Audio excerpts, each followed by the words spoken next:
Hello hi friends, ఎలా ఉన్నారు? ఈరోజు నేను స్వీట్ ఒకటి బిస్కెట్ ఒకటి చేశానన్నమాట. అదేమనుకుంటున్నారు, బెల్లంతో సున్నుండలు చేశానండి. హెల్త్కి మంచిదని ఒకటి. ఇంకోటి పిల్లలు ఒకటే ఆకలిని అడుగుతారు, ఏమీ తినడానికి లేకపోతే ఒకటే ఏడుస్తుంటారు.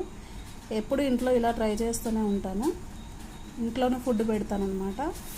సో బెల్లం సున్నుండలు ఎప్పుడు షుగర్తో చేస్తాను, ఈసారి నేను బెల్లంతో చేశాను. దాంట్లో వచ్చేసి బాలామృతం పిండి, గోధుమ పిండి అన్నమాట. బిస్కెట్లు చూడండి, పైన బాదం పప్పు క్రష్ చేసి పైన వేసానన్నమాట. ఎంత కలర్ఫుల్గా, ఎంత బాగా వచ్చినాయో. ఇవి చూసి మా పిల్లలు ఒకటే తింటూనే ఉన్నారు అట్లానే. సో మీరు కూడా ట్రై చేయండి ఫ్రెండ్స్, బెల్లం సున్నుండలు చాలా బాగున్నాయి.